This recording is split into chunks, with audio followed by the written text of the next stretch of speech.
Welcome back to Sold Out Sports Talk on AFR Talk. Roman Gabriel III, your host. Of course, you can join us each and every Saturday night, 8 Eastern, 7 Central, for Sports Talk, Faith, Family, and Sports, as we talk to high-impact, high-integrity athletes who get it on and off the field, coaches as well.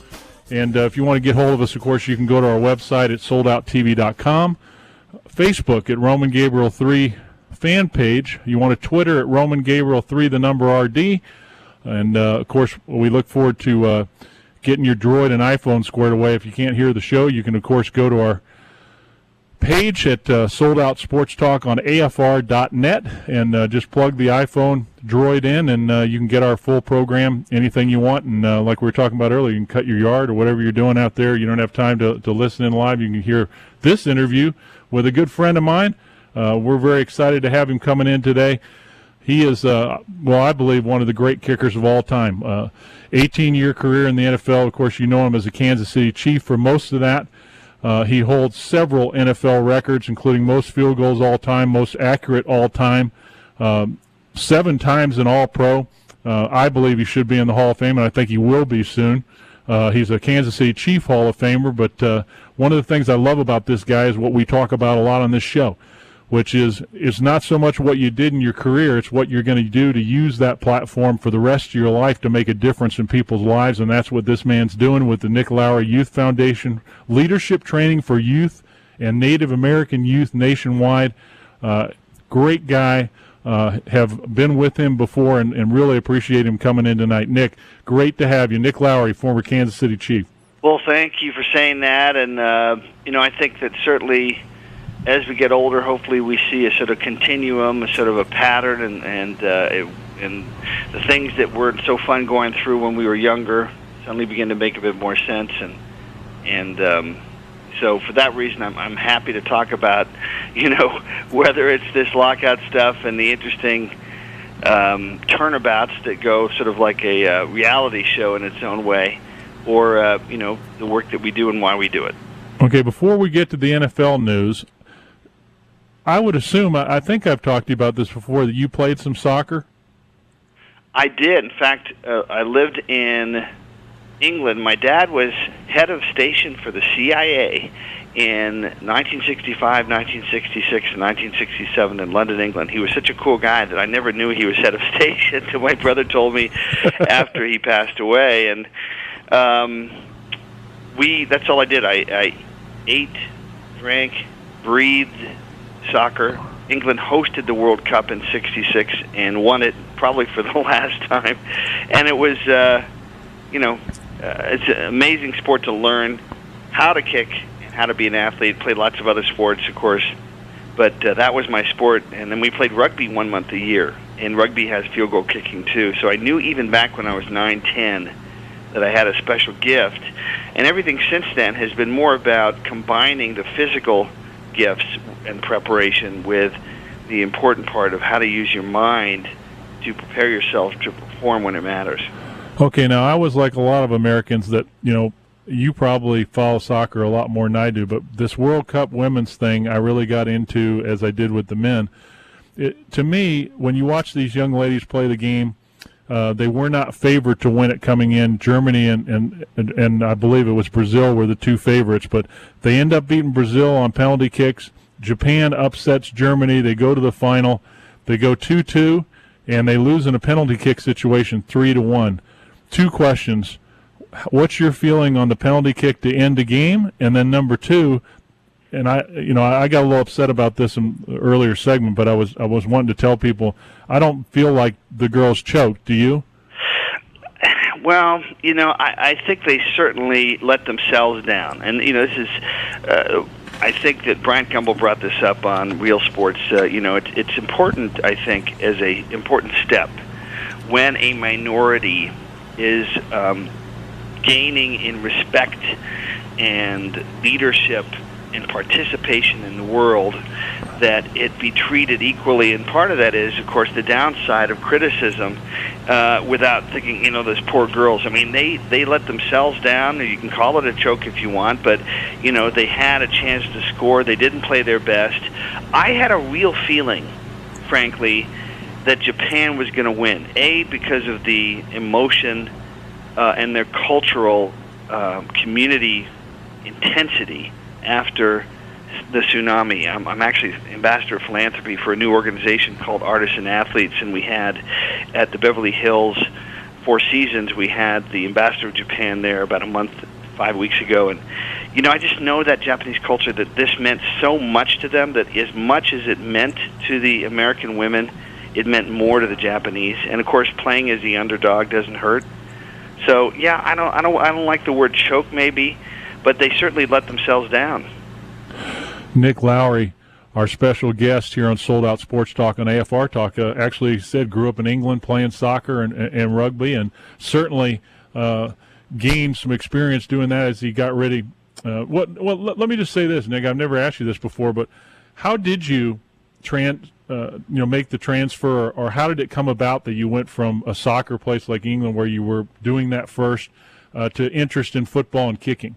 Well, after those 2 years, my dad did the same thing in Germany, in Bonn, Germany, and my mom used to host. My mom was one of the first full classes of women at Oxford, and she studied Hochdeutsch, which is the high-class German, and so she would host these teas with the wife of the president of Germany, Frau Lubka. And when I was there, I was on the American, it wasn't a base, but the American community, which there were 4 or 5 streets of row homes that where diplomats and military people lived.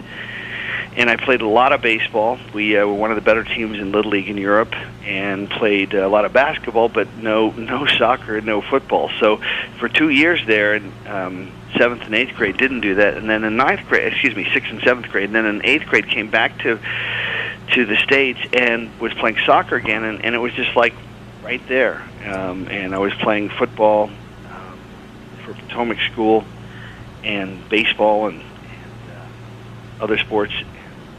Just came right back, and I had this amazing mentor who kind of came out of nowhere, Dick Johnson, who had almost literally died about 4 months before he and I met.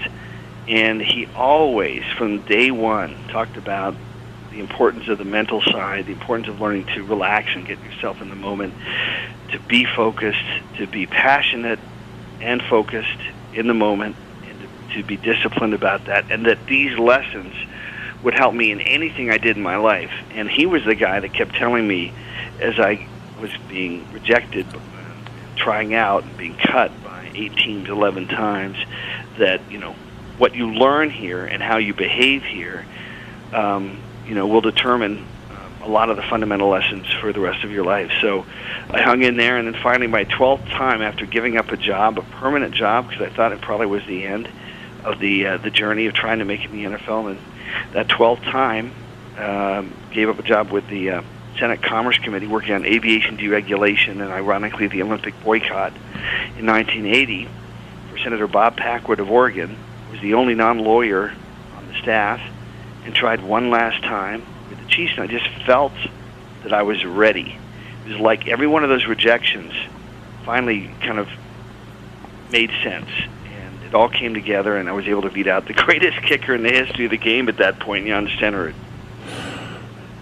I'll tell you what, a lot of people probably have never heard that story, and it's my first time hearing it, and it really is it probably makes let's put it this way, it probably makes the whole experience now, looking back, Nick, at your great career, and what you meant to the NFL and the standard that you set.